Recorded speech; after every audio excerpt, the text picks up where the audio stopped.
말씀은 고린도후서 전체 말씀인데요. 5절에서 17절까지 읽도록 하겠습니다. 근심하게 한 자가 있었을지라도 나를 근심하게 한 것이 아니요 어느 정도 너희 모두를 근심하게 한 것이니 어느 정도라 함은 내가 너무 지나치게 말하지 아니하려 함이라. 이러한 사람은 많은 사람에게서 벌 받는 것이 마땅하도다. 그런즉 너희는 차라리 그를 용서하고 위로할 것이니 그가 너무 많은 근심에 잠길까 두려워하노라. 그러므로 너희를 권하노니 사랑을 그들에게 나타내라. 너희가 범사에 순종하는지 그 증거를 알고자 하여 내가 이것을 너희에게 썼노라. 너희가 무슨 일이든지 누구를 용서하면 나도 그러하고 그리하고 내가 만일 용서한 일이 있으면 용서한 그것은 너희를 위하여 그리스도 앞에서 한 것이니 이는 우리로 사탄에게 속지 않게 하려 함이라. 우리는 그 계책을 알지 못하는 바가 아니로다. 내가 그리스도의 복음을 위하여 들어와의 이름에 주 안에서 문이 내게 열렸으되 내가 내 형제 디도를 만나지 못하므로 내 심령이 편안치 못하여 그들을 작별하고 마게도냐로 가노라. 항상 우리를 그리스도 안에서 이기게 하시고 우리로 말미암아 각처에서 그리스도를 아는 냄새를 나타내시는 하나님께 감사하노라.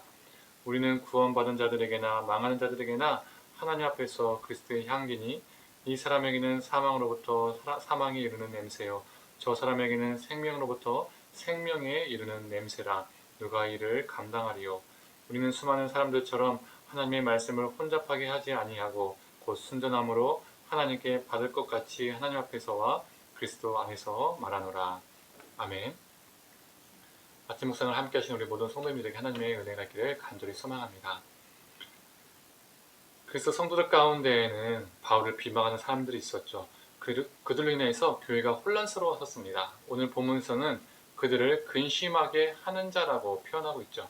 그리고 6절에서 9절을 보면 근심하게 한 자는 벌을 받았고 그 행동에 대한 징계를 받았기 때문에 그를 용서해 주라고 고민하는 내용이 담겨 있습니다. 표준 세번역으로 읽어드리겠습니다. 여러분 대다수는 그러한 사람에게 이미 충분한 벌을 내렸습니다. 그러므로 여러분은 도리어 그를 용서해주고 위로해 줘야 합니다. 그 사람의 지나친 슬픔에 짓눌리는 일이 없게 해야 합니다. 그러므로 나는 여러분이 그에게 사랑을 나타내 보이기를 권합니다. 충분한 교회 징계를 받았기 때문에 너그럽게 용서하자, 그를 사랑하는 공동체의 마음을 보여주자라고 말하고 있습니다. 그 이유는 사탄에게 이용당하지 않기 위해서죠. 사탄은 단순히 미움과 증오와 분쟁만을 원하기 때문입니다. 근심하게 한 자를 징계하되 그 징계 이상으로 악화되지 않도록 적절한 때에 그 징계를 끝나게 함으로써 사탄이 원하는 길로 가지 않게 하는 것이죠. 종교개혁 당시에 종교개혁자들은 건강한 교회의 지표 중에 하나가 징계가 있는 교회가 건강한 교회라고 했습니다. 교회에는 징계가 분명히 있어야 합니다. 그래야 그릇된 길로 갈 때에 바로 잡을 수 있기 때문입니다. 지금의 한국교회의 문제점은 징계가 사라졌다는 거죠. 목사가 물질, 성, 여러 가지 등등등의 문제를 일으켜도 큰 일을 하시는 분이기 때문에 침묵하고 또 장로 등의 중직자가 문제를 일으켜도 교회가 시끄러질까봐 쉬쉬하기 때문에 그 잘못됨을 초기에 수정하고 바른 길로 갈 기회들을 놓칠 때가 참 많이 있습니다. 골문 곳에 있을 때 짜내야 되는데 그게 아플까봐 그냥 놓아두어서 나중엔 썩어지고 문드러지는 경우가 생기는 거죠.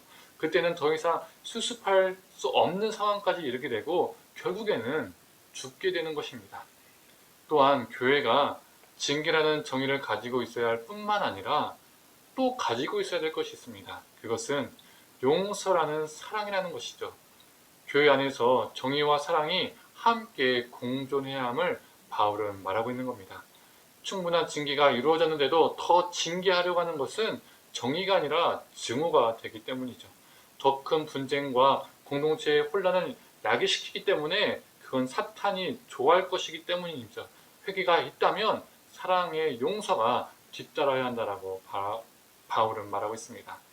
건강한 교회는 징계라는 정의와 용서라는 사랑, 이 두 가지를 균형 있게 가지고 있어야 됩니다. 징계만 있어도 살벌함만 쌓이는 것이고 사랑이라는 이름으로 징계를 하지 않으면 또 그릇된 길로 나가기 때문이죠. 14절에 바울은 이렇게 말하고 있습니다. 항상 우리를 그리스도 안에서 이기게 하시고 우리로 말미암아 각처에서 그리스도를 아는 냄새를 나타내시는 하나님께 감사하노라. 우리는 여기에서 이기게 한다는 이 표현이 별로 와닿지가 않습니다. 연상되는 이미지가 우리에게는 없습니다. 그러나 이 이기게라는 단어는 헬라어로 드리암뷰오라는 뜻입니다. 이 헬라에서 이 드리암뷰오는 승리의 개선 행진을 할 때에 사용되는 단어입니다. 이 드리암뷰오 이 단어 자체는 로마 황제나 장군들이 전쟁에서 사로잡은 포로들을 결박하고 끌고 오면서 군중들에게 구경시키는 개선 행진의 상황을 연상시켜주는 그때 사용되어지는 단어입니다. 이기게 하시고를 이 표준 세번역과 공동 번역은 다음과 같이 말하고 있습니다. 그리스도의 개선 행렬에 언제나 우리를 참가시키시고, 또 공동 번역은 그리스도의 개선 행진에 언제나 끼워주시는, 즉 언어에 더 가깝게 번역했다는 것이죠.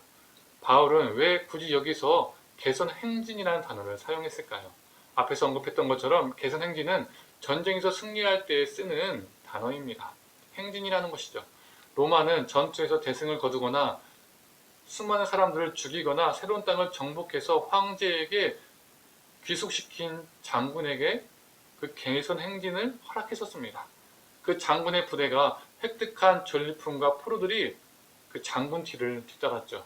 사제들은 또 그 행렬의 뒤를 따르면서 향을 피워서 신들의 가호를 빌었습니다. 개선 행진은 원형 경기장까지 이어졌죠. 그곳에서 포로들은 잔인하게 죽임을 당하기도 했습니다. 이처럼 로마의 개선 행진의 끝은 죽음이었습니다. 사제들이 피우는 향기는 자신들에게는 승리를 자축하고 기뻐하는 향이었지만 로마를 제외한 모든 나라와 족속들에게는 포로들에게는 죽음의 냄새였습니다. 바울은 왜 이 공포를 떠올리는 이 드리암뷰라는 단어를 사용했을까요? 앞에서 교회를 근심하게 한 자가 충분한 징계를 받았으나 용서하고 사랑하는 이 말 뒤에 왜 이 단어를 사용했을까요? 징계에서만 끝난다면 로마의 죽음을 부르는 개선 행진과 같기 때문입니다. 죽음의 냄새와 같다는 것이죠. 그 사제가 품어내었던 그 죽음의 향기와 같다는 것입니다. 바울은 로마의 개선 행진과 철저히 반대되는 대비되는 다른 개선 행진을 말하고 있는 것입니다. 로마의 개선 행진은 배제와 혐오와 죽음의 행렬과 또 죽음의 고통의 냄새였지만 그리스도의 개선 행진은 사랑과 포용의 행진이며 용서와 생명을 낳는 향기이기 때문입니다. 궁극적으로 바울은 우리 인생이 어떠한 행진 속에 포함될 것인지를 말하고 있는 것입니다. 죽음을 향한 로마의 개선 행진과 고통의 냄새인가, 죽음의 냄새인가, 아니면 사랑의 개선 행진과 생명을 낳는 그리스도의 향기인가라고 말하는 것이죠. 그런데 해석하게도 예수를 믿는 우리는 향기가 아니라 고약한 욕망의 냄새를 풍길 때가 있습니다. 목사가 물질과 권력에 빠져 있고, 성도는 성공과 기복에 빠져 있고, 교회는 외형주의와 만몬주의와 성장주의에, 종교적 자기만족주의에 빠져서 악취를 풍길 때가 있다는 것이죠. 17절 상반부에는 이렇게 말하고 있습니다. 우리는 수많은 사람들처럼 하나님의 말씀을 혼잡하게 하지 아니하고, 표준 세번역은 더 쉽게 말해줍니다. 많은 사람들은 하나님의 말씀을 팔아서 먹고 사는 장사꾼이 되었습니다.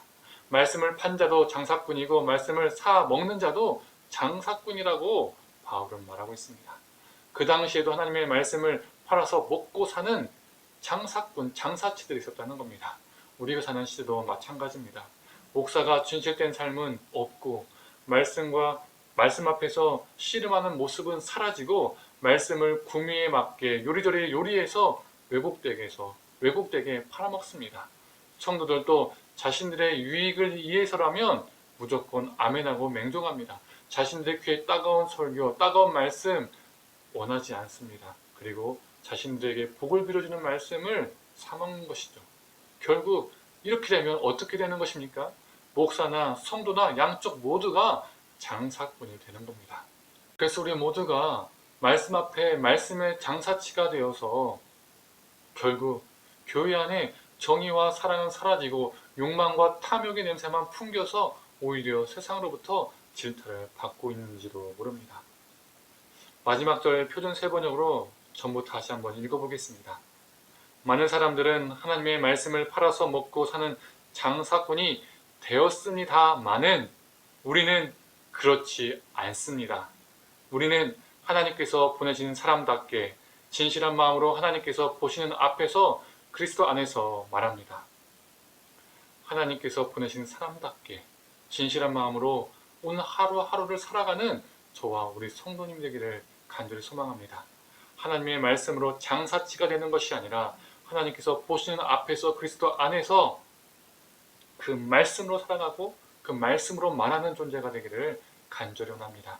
세상에서 성공한 것이 진정한 승리가 아니라 바로 이것이 진정한 승리이며 진정한 개선 행진입니다. 이런 삶을 통해서 죽음의 냄새가 아닌 생명의 향기, 그리스도의 향기를 품어내는 존재로 살아가는 저와 우리 성도님 되기를 간절히 소망합니다. 기도하겠습니다.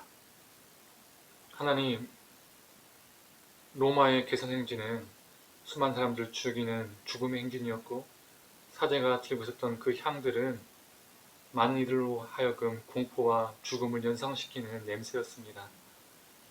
하나님, 우리가 우리 삶이 죽음의 개선 행진과 그 죽음의 냄새가 아닌지요. 하나님, 우리 삶을 돌아보게 하여 주시옵소서. 하나님의 말씀을 가지고 우리가 팔고 사먹는 말씀의 장사치가 되진 않았는지, 그 말씀의 장사치가 되어서 우리 삶에 죽음의 악취가 나는 것은 아닌지요.